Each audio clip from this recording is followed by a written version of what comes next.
لبيك اللهم لبيك لبيك لا شريك لك لبيك এ যুবকেরা আল্লাহ নবী তাই বলেছিলেন যে পাড়া প্রতিবেশীদেরকে ভালোবাসে না, যা কথা দ্বারা ব্যবহার দ্বারা আখলাক দ্বারা যা চাল চলন দ্বারা পাড়া প্রতিবেশী বিরক্ত হয় খুশি হয় না, সে আমি রাসূলুল্লাহ জানিয়ে দিলাম সে আমার কেহই নয়।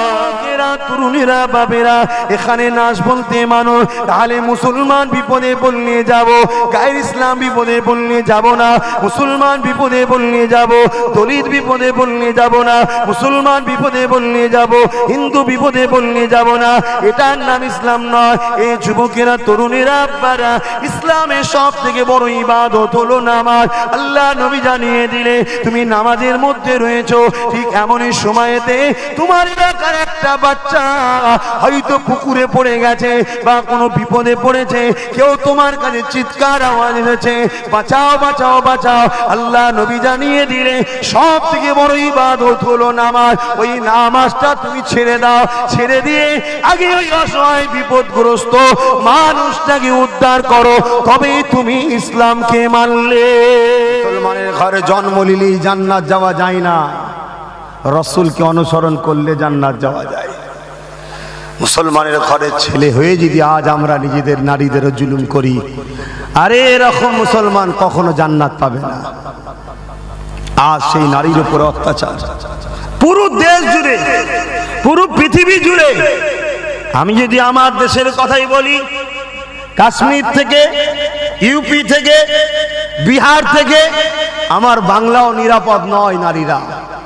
আমার বাংলাতেও চলছে অহরহ নারীদের উপরে নির্যাতন। আজ বাংলায়, ভারতে কোটি কোটি যুবক তোমরা থাকার পরও তোমাদের বোনরা নিরাপদ নয়। আমি মনে করি এই সকল ভাইদের দুগালে চুনকালি মাখা দরকার, যারা তাদের বোনেদের ইজ্জত বাঁচাতে পারে না। আসো আমরা ঐক্যবদ্ধ হই, মা ভারত বেটিদের, বাংলার বেটিদের আমরা ইজ্জত আবরুকে বাঁচাই। আজ আদিবাসী বলে তার কি বাঁচার অধিকার নেই? আজ দলিত বলে কি সেই নারীর ইজ্জত নেই? আজ মতুয়া বলে কি সেই নারীর বাঁচার স্বাধীনতা নেই? আজ মুসলিম বলে তার যদি রেপ করা হয়, কিছু মানুষ হাততালি দিয়ে বলে ঠিক করেছে। কেন? সে ভারতীয়, এটা কি বড় প্রমাণ নয়? তার ধর্ম যেটা ভালো লেগেছে সেটা করছে। কিন্তু আমরা সবাই তো এক প্রভুর সৃষ্টি, আমরা সবাই তো এক মা এক বাবা আব্বা থেকেই দুনিয়াতে সৃষ্টি হয়েছি। প্রথম বাপ প্রথম মা সবার তো একজনই, তাদের দুজনের মিলনের ওসিলায় পৃথিবীর বুকে মানুষ্য জাতি তৈরি হয়েছে। আজ সেই বেটিদের উপরে কি অত্যাচার হচ্ছে! হযরত প্রফেট মুহাম্মদ সাল্লাল্লাহু আলাইহি ওয়াসাল্লাম তিনি ঘোষণা করলেন, যদি কেউ নারীদের উপর জুলুম করে, জুলুমের শাস্তি একটা কতল। আর যদি আমরা সবাই মিলে ঐক্যবদ্ধ হয়ে এই আওয়াজ করে তুলতে পারি যে নারীদের উপরে কেউ যদি জুলুম করে তারও একটাই শাস্তি, কতল, তাহলে আমার বিশ্বাস হযরত প্রফেট মুহাম্মদ সাল্লাল্লাহু আলাইহি ওয়াসাল্লাম বলার পরে 10 বছর তিনি রাজত্ব চালিয়েছিলেন। সেই 10 বছরের ইতিহাসে একটা নারীর উপরে কেউ জুলুম করার সাহস পায়নি। জোরে বলেন সুবহানাল্লাহ। আজ কারো বেটি অত্যাচার হচ্ছে, কাল আপনার হবে, তখন আফসোস হবে। ইনি হলেন হযরত মুহাম্মদ সাল্লাল্লাহু আলাইহি ওয়াসাল্লাম। কে তিনি? যিনি এসে বাবা মাকে শিখিয়েছিলেন তোমার সন্তানদের ভালোবাসো। আল্লাহ নবী একদিন প্রতিদিন যখন দরবারে বসতেন, রাসূলুল্লাহর কাছে ছোট ছোট বাচ্চারা আসতো। আমার নবীর আদর্শের কিছু কথা বলছি, কারণ এই মাসে তিনি এসেছিলেন। প্রতিদিন তিনার কাছে এসে কিছু কিছু বাচ্চারা সব বসতো। ওই বাচ্চার মধ্যে মুসলমানের বাচ্চা ছিল, মূর্তি পূজারীর বাচ্চা ছিল, ইহুদির বাচ্চা ছিল, খ্রিস্টানদের বাচ্চা ছিল, বিভিন্ন ধর্মের বাচ্চারা এসে বসতো। আল্লাহ নবী সবাইকে ভালোবাসতেন, সবাইকে খাবার দিতেন, তারপরে সাহাবাদের সঙ্গে কথা বলতেন। একদিন নবী দরবারে আসলেন, এসেই সবাইকে খাবার দিচ্ছে, দিতে দিতে বললেন, এ সাহাবারা, অমুক অগ্নি পূজারী, যাদেরকে আরবিতে বলা হয় মুজুসি, অমুক অগ্নি পূজারী বাচ্চা আজকে আমার দরবারে আসেনি কেন? সাহাবা হুজুররা বললেন, হুজুর তামাম কায়নাতের দায়িত্ব আল্লাহ, তামাম দুনিয়ার দায়িত্ব আল্লাহ আপনাকে দিয়েছে, আপনি এই টাইমের মধ্যে একটা বাচ্চা আসেনি সেই খোঁজটা আপনি নিচ্ছেন। আল্লাহ নবী বলেছিলেন যে বাবা আমি সবার জন্য রহমাতাল লিল আলামিন। জোরে বলুন সুবহান। আল্লাহ নবী সাহাবাদিগকে জানিয়ে দিলেন, এ বাবা সাহাবারা, ওই বাচ্চাটা কেন আসেনি বাবা, ওর খোঁজটাকে একটু নাও বাবা। সাহাবা হুজুররা বলেছিলেন, ইয়া রাসূলুল্লাহ হাবিবাল্লাহ, এমন একটা সন্তানের কথা বলছে যার বাবা নাকি দিন রাত তরোয়ালে দাঁড় দিচ্ছে, আপনাকে মারবে বলে, আপনাকে কতল করবে বলে, আপনাকে শহীদ করবে বলে। আল্লাহ নবী মুচকে এসে আদর্শ দেখিয়েছিল, ও বাবা সাহাবারা, ওর বাপ আমার দুশমন হতে পারে, আমি রাসূলুল্লাহ কিন্তু ওর বাপে দুশমন নয়।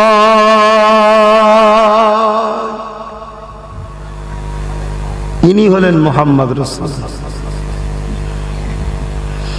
আল্লাহ নবীর কথা অনুযায়ী সাহাবারা খুঁজতে খবর নিলেন, গোপনে গোপনে খবর নিল বাচ্চাটা জ্বর হয়েছে, বুখার হয়েছে, শরীরটা খারাপ।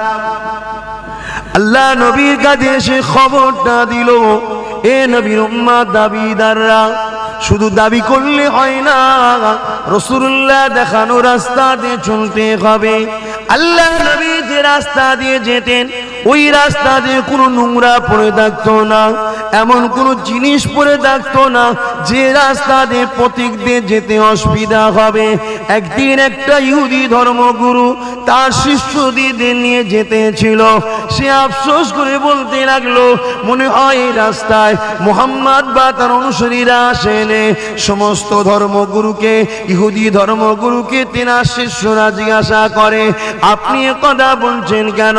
ওই সময় ইহুদি ধর্মগুরু বলেছিল, মুহাম্মাদের অনুসারী যদি রাস্তায় যেত, এই যে পথচারীদের চলার জন্য এই যে নোংরা গুলো পড়ে আছে, এই যে কষ্টদায়ক জিনিসগুলো পড়ে আছে, এখনো থাকতো না। কেন? মুহাম্মদ শিখিয়েছে তার অনুসারীদেরকে এত সুন্দর করে এখনো তুলে দিয়ে সাইডে ফেলে দিত। এরই নাম হলো মুহাম্মদ রাসূল। আর আজকে আমরা কি করি? ঝাড় দে নিজের জায়গাটা পরিষ্কার করে রাস্তা দিয়ে নেবিয়ে দিই। ও তো জনগণের, পাবলিকের তো। এটা ভালো আদর্শ নয়। সমাজ আমাদের সবার, এই সমাজকে সেবা করা, পরিষ্কার পরিচ্ছন্ন রাখা, যত্ন করা, এটা আমাদের সবার দায়িত্ব। ও করছে না আমি করব না, এ মাইন্ডটা ভালো নয়। আমি করব, ও করে না তো কি হয়েছে, আমাকে দেখেও একদিন করা শুরু করবে। যুবকেরা, আল্লাহ নবী সাহাবারা খোঁজ নিতে গেল। সাহাবারা খোঁজ নিতে গিয়ে খবর পেল বাচ্চাটা বিমার হয়েছে, জ্বর হয়েছে, শরীরটা খারাপ। আল্লাহ নবীর কাছে এসে খবরটা দিয়ে দিল। আল্লাহ নবী বাচ্চাটা খোঁজের জন্য দাঁড়িয়ে গেল, ওই বাচ্চাটাকে দেখার জন্য দাঁড়িয়ে গেল। সাহাবা হুজুররা বলতে লাগলে, ইয়া রাসূলুল্লাহ হাবিবাল্লাহ, বিয়াদবি নেবেন না, আমাদের দায়িত্ব আপনাকে জানানোর রয়েছে, তাই জানিয়ে দিই। ইয়া রাসূলুল্লাহ হাবিবাল্লাহ, ওরা আপনাকে জানে মারতে চায়, হুজুর আপনি ওর বাড়িতে যাবেন না, ওর আব্বা আপনার ক্ষতি করে দিতে পারে। আল্লাহ নবী বলেছিলেন, এ বাবা সাহাবারা, আমি যাব, এটা আমার দায়িত্ব, কেননা আমি রাসূলুল্লাহ এসেছি আল্লাহর সৃষ্টিকে ভালোবাসতে, তাদেরকে শান্তির মেসেজ দিতে, তাদের খোঁজ খবর নিতে। ওই বাচ্চাটাকে আমি পিয়ার করি, ও অসুস্থ আর দেখতে যাব না, এটা হতে পারে না। এ যুবকেরা, বিমারিকে দেখতে যাওয়া এটা আমার রাসূলুল্লাহর সুন্নাহ। কিন্তু আমরা তো খোঁজ নিই না। আমাদের আত্মীয় বিমারে পড়লেও খোঁজ নিবার সময় নেই, এত ব্যস্ত আমরা। আর দুনিয়া তো এখন কখন যে রাত যাচ্ছে, কখন যে দিন যাচ্ছে বোঝাই যাচ্ছে না। মানুষ কাজ গুছিয়ে উঠতে পারছে না। আল্লাহ নবী সেই বাচ্চার বাড়িতে গেল। অগ্নি উপাসকের বাড়িতে গেল।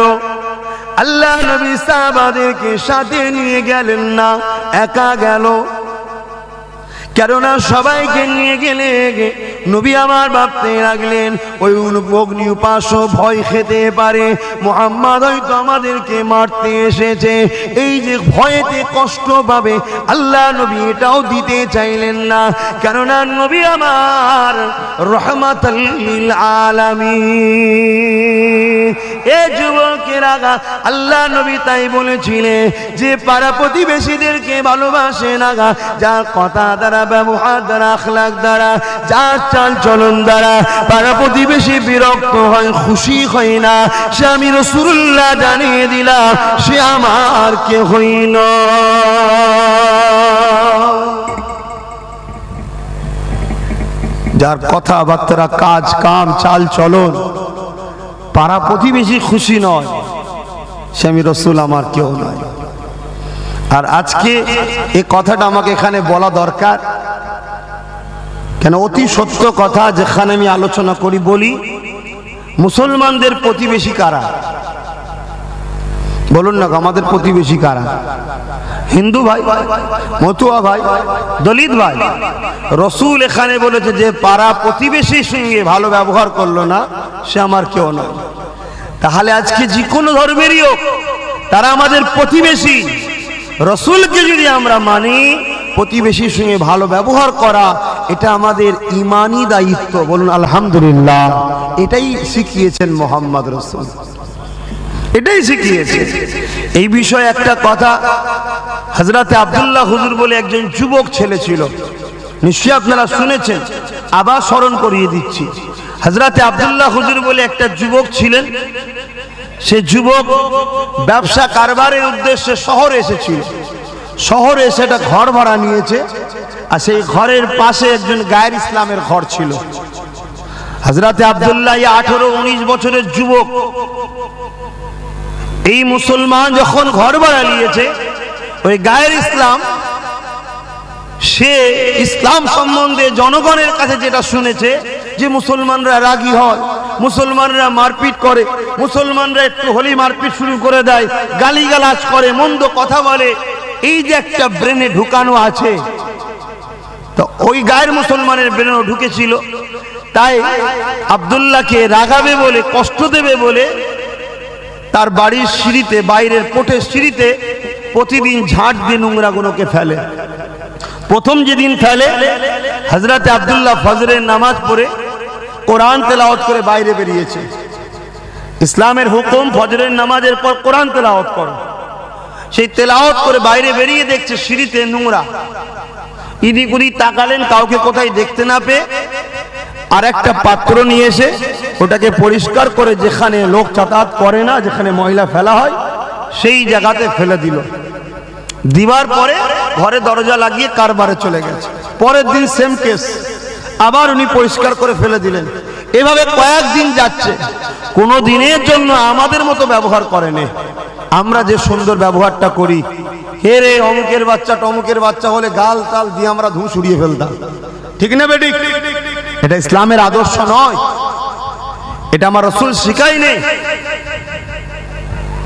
আজকে সেই আব্দুল্লাহ এভাবে রোজ পরিষ্কার করে, যে ফেলে সে ভাবছে মনে হয় আব্দুল্লাহ গোপনে গোপনে খুঁজছে, আজকে ওর সামনেই ফেলবো। মহিলা নিয়ে দাঁড়িয়ে আছে, দিকে ফজরের নামাজ পড়ে কোরআন তেলাওয়াত করে বাহির হয়েছে, সামনেই ফেলেছে। ভাই ফেলে দিয়ে এবার কি করবে? ছুটবে তো নাকি?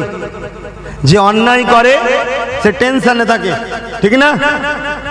আজ আপনাদের ঘরে অনেকে মারছে, ঘাবড়াবার কিছু নেই, আপনারা নিশ্চিন্তায় রাত্রিতে ঘুমাতে পারেন।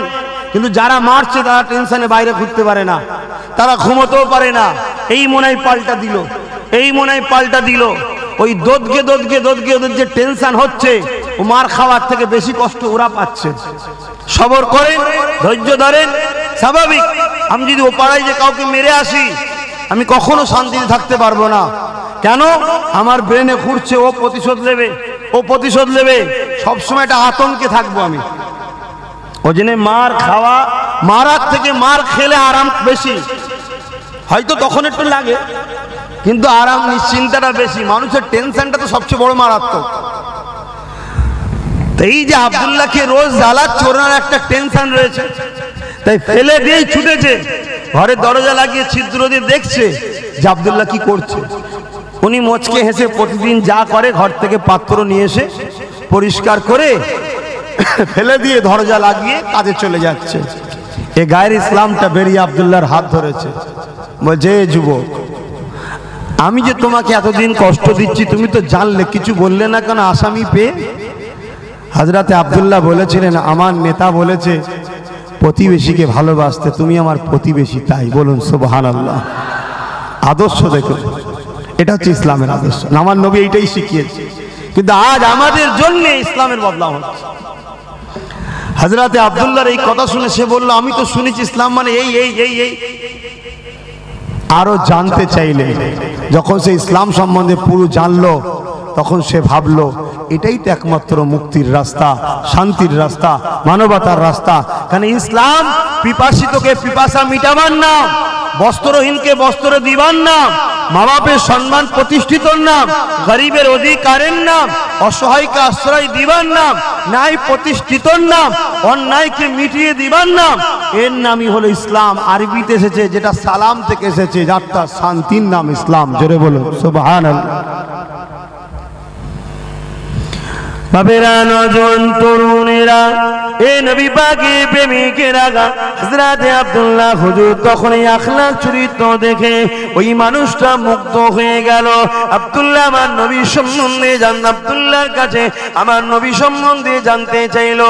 আল্লাহ নবীর শিক্ষা আদর্শকে যখন জানিয়ে দিল, ওই সময় দেখা যায় ওই মানুষটা আমার নবীর দিবানা প্রেম হয়ে যায়। এ যুবকেরা, আল্লাহ নবী বাচ্চাকে দেখতে গেল। নবী আমার একা গেলে, সঙ্গে কাউকে নিয়ে গেলেন না। আল্লাহ নবী ঘরে বাইরে থেকে ডাক দিলে, এ আব্দুল্লাহ, এ আল্লাহ বান্দারে, আমি কি ভেতরে যেতে পারি? কে আছো একটু বাইরে আসো। ওই অগ্নি উপাস্য অবাক হয়ে গেলে, কে এমন করে ডাকে? কারণ তৎকালীন সময়েতে কারো ঘরে যে সুন্দরী নারী থাকতো সেটা সুরক্ষিত ছিল না, কারো ঘরে যে ধন দৌলত থাকতো ওটা সুরক্ষিত ছিল না। আজ আমার বাড়িতে ঢুকার পারমিশনটা কে চাইছে? এই অবাক হয়ে বাড়িওয়ালা তাড়াতাড়ি অগ্নি উপাসক বেরিয়ে এলো। বাইর হয়ে দেখতে লেগেছে যে মুহাম্মদকে আমরা মারার জন্য ছড়ুয়ারে ধার দিয়ে বেড়ায়, সে মুহাম্মদ আমার দরজা গোড়ায় দাঁড়িয়ে আছে। সে অবাক হয়ে গেল, ভাবতে লাগলো মুহাম্মদ তোমাকে মারতে আসেনি কেন, সে খালি হাতে এসেছে, তার সাথেও তো কেউ নেই। এই যে চিন্তা করতে লেগেছে, আল্লাহ নবী নিজে দিয়ে বলতে লাগলো, বাবা তোমার বাচ্চা আমার দরবারে যায়, তাকে আমি ভালোবাসি, পেয়ার করি। সে আজকে অসুস্থ খবর পেয়েছি, তাই তাকে দেখতে এসেছি। ওর দিলটা আঘাত দিল, চোখ দিয়ে পানি ছলমল করতে লাগলো।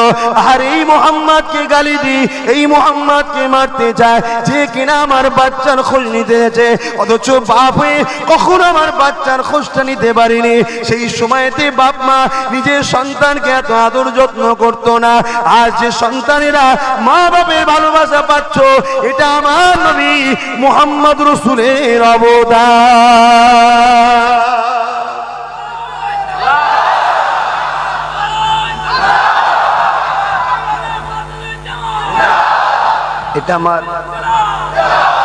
এটা আমার নবী শিখিয়েছে, আগে ছিল না।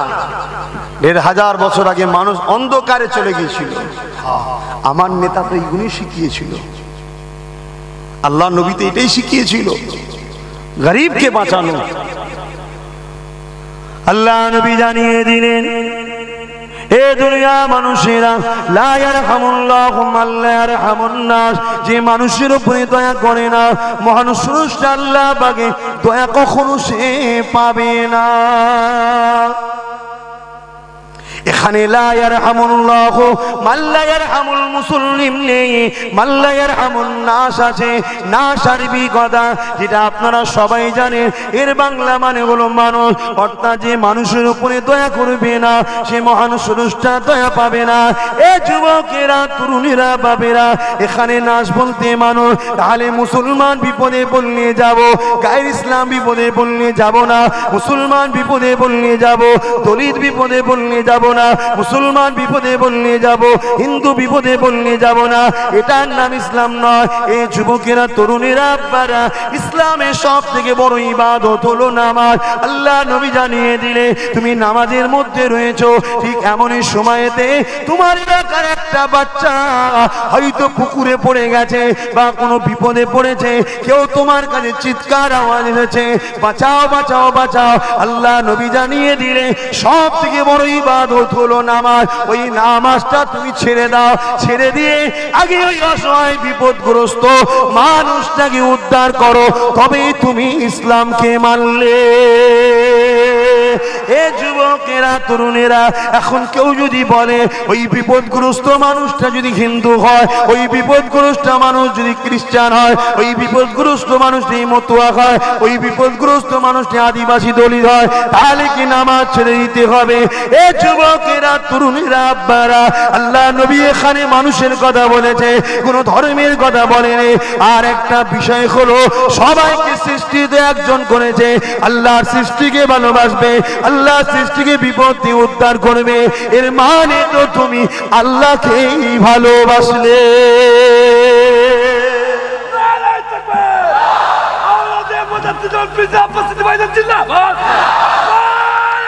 আল্লাহ, আমাদের সে আদর্শ আছে? আমরা মরছি আমাদের দোষে ভাই, কথা বুঝে আসছো? কে কি করছে, কে কি বলছে, কে মারছে, এসব ভেবে লাভ নাই। আমাদের ঘরে নিজেদের মতো আমার নেতার আদর্শ অনুযায়ী ফিরে আসতে হবে, তাহলে আমরা কামিয়াব হব।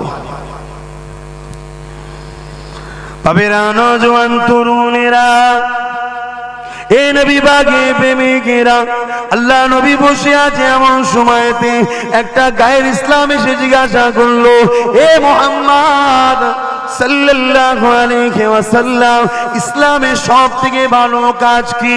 আল্লাহ নবী বলেছিলেন, ভুকাত ক্ষুধার্ত মানুষকে খানা খাওয়ানো।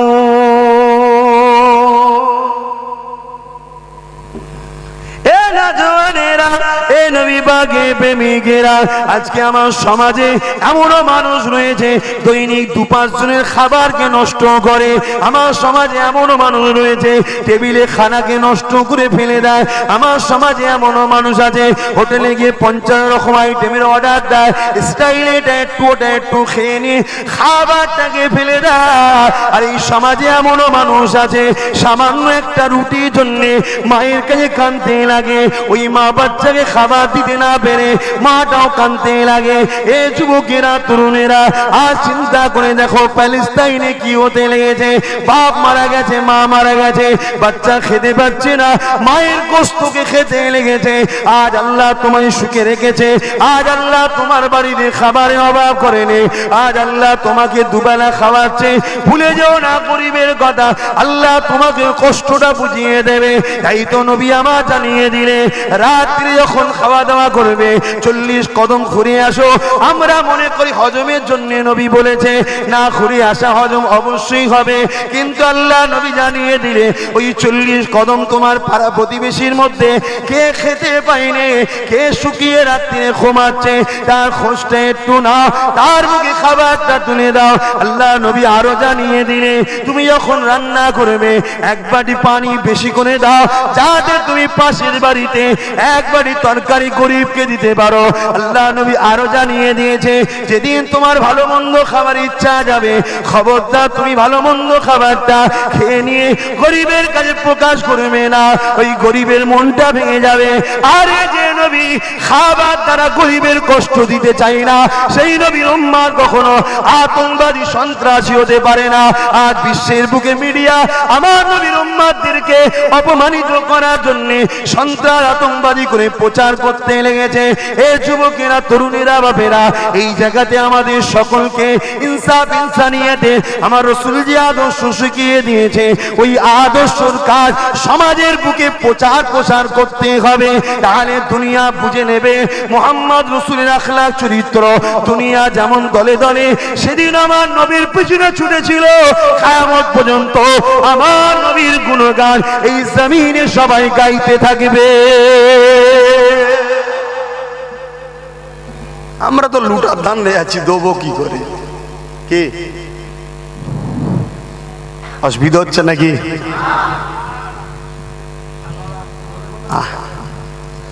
আপনি তো অরিজিনাল খেয়ে বড় হয়েছেন, ওই জন্য সারা রাত হলেও অসুবিধা নেই। আমরা সব ভেজাল খেয়েছি, প্লাস্টিকের চাল মুড়ে এক জায়গায় ফেলে দিলে ডব খেচ্ছে। 93 বছর বলছে সারা রাত হবে, আর আমাদের 13 বছরে বলছেন ঘুমোতে হবে।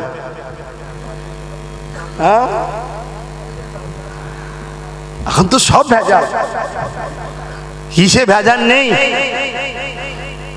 তবে ভেজাল সব পলিসি করে আনা হচ্ছে। কেন? যারা ভেজাল ঢোকাচ্ছে তারা তো বড় অঙ্কের টাকা দিয়ে দিচ্ছে, অথিব দেখছে ভেজাল, তারপরেই বড় অঙ্কের টাকা পেয়ে চালিয়ে দিচ্ছে। কারণ তাদের তো টেনশন নেই, তারা তো স্পেশাল ভিআইপি করে এনে খাবে। যা গরিব প্লাস্টিকের চাল খেয়ে মরুক কি যা, গরিব মরবে তো, বড় লোক তো মরবে না।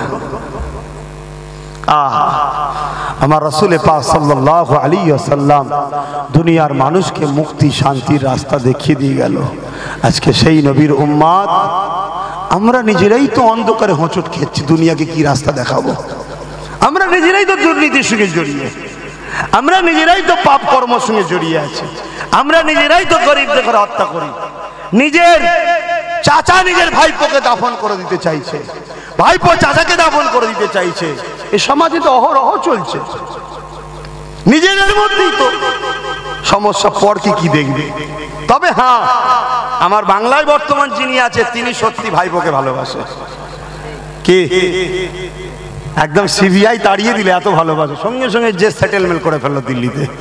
ওই রকম যদি কারো ভাইপো হতে পারতাম না, কপাল খুলে যেত। কথা বুঝছেন? কিন্তু আমরা আমার রাসূলের আদর্শ থেকে অনেক দূরে সরে গেছি। আরে মুসলমান ঘরে ছেলে মেয়েরা, তরুণেরা, বাপেরা, আজ আল্লামা হুজুরের স্মৃতি সভাতে এসে আমি আপনাদেরকে বলে দিয়ে যাই, আল্লাহ নবীর আদর্শ অনুযায়ী চলেন। আল্লামা হুজুর এতদিন চলে গেল দুনিয়া থেকে, আজ লক্ষ লক্ষ কোটি কোটি মানুষ কেন তিনাকে স্মরণ করে, কেন তিনাকে ডাকে, কেন তিনার কথা শোনার জন্য বেচাইন হয়ে থাকে, কেন তিনার দরবারে এসে হাতকে বেঁধে দাঁড়িয়ে যে আল্লাহর কাছে তিনার ওসিলা দিয়ে দোয়া চায়, কেন তিনার আলোচনা শোনার জন্য দলে দলে লোক ভিড় করে, কেন গাঁটের পয়সা বার করে দিয়ে হুজুরের স্মৃতি সভাতে দান করতে থাকে।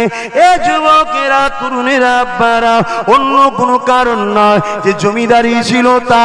হ্যাঁ, আল্লামা হুজুর জমিদার ছিল ঠিকই কথা, আল্লাহ তেনাকে এত ধনী করেছিলেন। এই আজ পশ্চিম বাংলার উত্তর দক্ষিণ 24 পরগনা, এটা তখন একসাথে ছিল। এই 24 পরগনার অর্ধেকটাকে কিনে নিবার আল্লামা হুজুরকে আল্লাহ ক্ষমতা দিয়েছিলেন। এত ধন দৌলত থাকার পরও নবীর দ্বীনের জন্য, পীরের খুশির জন্য নিজের অর্থ দিয়ে কিতাব লিখে লিখে লিখে এই সমাজকে জাগাবার জন্য বই তৈরি করে দিয়ে গেছে, এলেমের জ্ঞানকে মানুষের কাছে পৌঁছে দিয়ে গেছে, বাস করেছে। ওই বাসে কিতাব কিনে খরচ করেছে, সেই কিতাব থেকে চুটি কিতাব লিখে বাসে কি ফলাফল হয়েছে জনগণের কাছে তুলে দিয়ে গেছে, যাতে কিয়ামত পর্যন্ত এই সমাজের মানুষ জাহান্নামের খোরাক না হয়ে যায়, সমাজের মানুষ ভুল রাস্তায় না চলে যায়, সমাজের মানুষ আল্লাহ থেকে দূরে, নবী থেকে দূরে না যায়। এই জন্য পীরের ভালোবাসায়, রাসূলুল্লাহ খাতিরে, আল্লাহকে খুশি করার জন্য আল্লামা হুজুর নিজের জীবনকে কুরবান করে দিয়ে গেছে বলে তাই তো আজকে দলে দলে দলে দলে মানুষ হুজুরের দরবারে আজও পাগলের নাই ছুটে আসছে। কারণ আমার আল্লাহ জানিয়ে দিয়েছে, এ বান্দারে তুই আমার হয়ে যা, আমি আল্লাহ তোর হয়ে যাব, আর আমি যার হয়ে যাব তামাম দুনিয়াকে আমি আল্লাহ তারই পিছনে পাঠিয়ে দেব।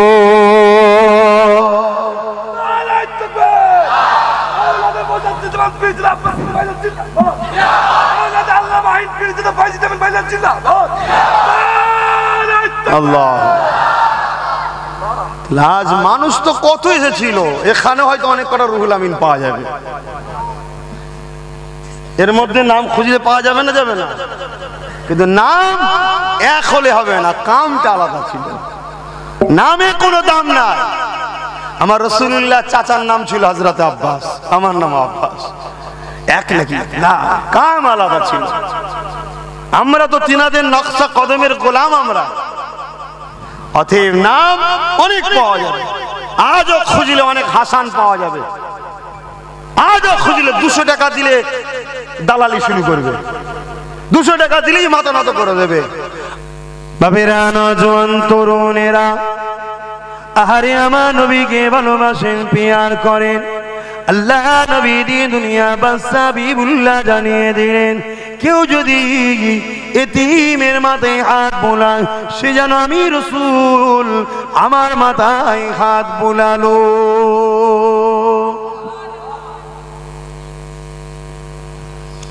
এ যুবকেরা, এ নবী পাকে প্রেমিকেরা, এ রাসূলের দিওয়ানারা, আসুন আমরা আমার বাংলাকে, আসুন আমার দেশকে জাতি ধর্ম বর্ণ নির্বিশেষে প্রতিটা আল্লাহর সৃষ্টির পাশে দাঁড়ায়, একে অপরে মিলে মিশে চলি।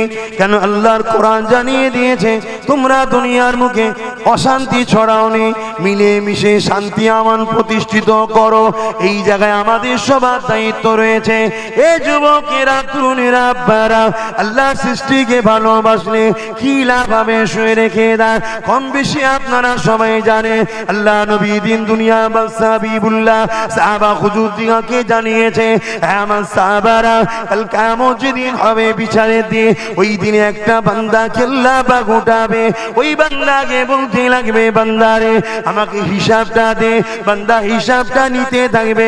ওই সময় বলতে লাগবে, আল্লাহ পাক আপনি আমার হিসাব কে নেবেন না। আল্লাহ, আল্লাহ পাক আপনি আমাকে সবার সামনে অপমানিত করবেন না। আপনি আমাকে গোপনে গোপনে জাহান্নামী করে দেন। কেন দুনিয়া জমিনে আমি অনেক অন্যায় করেছি, দুনিয়া জমিনে অনেক ভুল করেছি, দুনিয়া জমিনে অনেক পাপ করেছি। আল্লাহ আপনি আমাকে গোপনে গোপনে জাহান্নামী করে দেন। আমার আল্লাহ পাক বলতে লাগবে, বান্দারে লা তাখনাতু মির রাহমাতিল্লাহ, বান্দারে আমার রহমতে নিরাশ হয়ে যাস না। বান্দা তোর আমলনামাটা দেখা। বান্দা আমলনামাকে দেখাতে লাগবে, গুনাহ গুনাহ অন্যায় অন্যায় পাপ পাপ ভর্তি রয়েছে। এই সময় দেখা যাবে একটা শুধুমাত্র ভালো কাজ পাবে। ওই একটা ভালো কাজ পাওয়ার জন্য আল্লাহ পাক খুশি হয়ে যাবে। খুশি হয়ে যে রহমতের দুনিয়া জোশ মেরে বলবে, বান্দারে যা তোর একটা ভালো কাজ আমার পছন্দ হয়েছে, এর বিনিময়ে আমি আল্লাহ পাক তোকে সমস্ত গুনাহকে চেপে দিয়ে আমার রহমতের বিনিময়ে আমি আল্লাহ তোকে জান্নাতি বানিয়ে দিলাম। বান্দার কি এমন কাজ আল্লাহ পাকের পছন্দ হবে? কিতাবের মধ্যে পাওয়া যায়, ওই বান্দা একদিন প্রচন্ড গরমের সময় রাস্তাতে যেতেছিল। বান্দা ওই সময় দেখতে পায় রাস্তাতে একটা পশু বাঁধা রয়েছে, যে কিনা রৌদ্রতে পিপাসা চোটে জিভটা বাহির হয়ে গেছে। ওই বান্দার উপরে দয়া হয়েছে, পশুর উপরে তাকে ছায়াতে বেঁধে দিয়ে পানি পান করিয়েছিল। আমার আল্লাহ পাক বলতে লেগেছে, বান্দারে আমি আল্লাহ দয়ার মালিক, আমার দয়া নিয়ে আমার সৃষ্টির উপরে দয়া করেছি, আমি মালিক হয়ে কেন তোর উপরে দয়া করব না? এ বান্দারে আমি আল্লাহ তোর গুনাহকে মাফ করে দে, আমিও তোকে নাজাত দিয়ে দিলাম।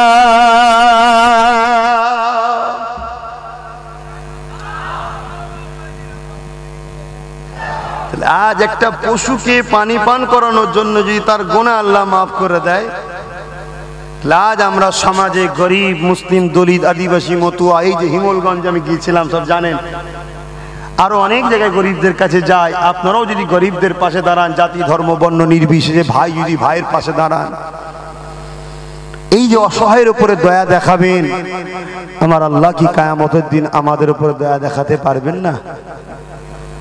এটা তো বিশ্বাস। তো ভাইয়েরা আমার, গরিবকে ভালোবাসুন, গরিবের সাথে।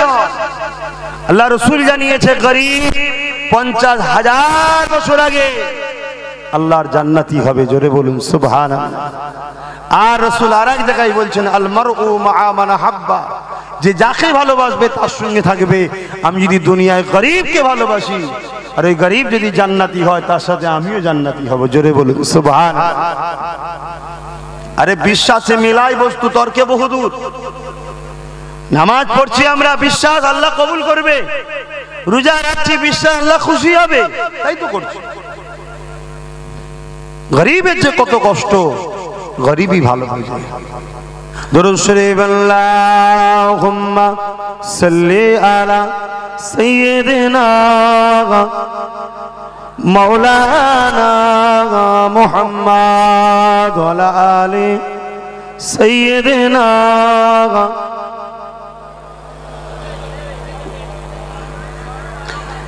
দেখি নাই তোমারে কোনদিন, তবু হৃদয়ে অমলিন। দেখি নাই তোমারে কোনদিন, কোনদিন, কোনদিন, কোনদিন। হে নবী, নবীজি আমার, তুমি আছো হৃদয়ের গভীরে, তুমি আছো হৃদয়ের গভীরে। ভুলবো তোমায় বলো কি করে। কোরআনের পথ যত খুঁজেছি, হে নবী তোমায় তত চিনেছি। কোরআনের পথ যত খুঁজেছি, হে নবী তোমায় তত চিনেছি। কোরআনই জানিয়েছে আমায়, ওয়ারাফা'না লাকা যিকরাক।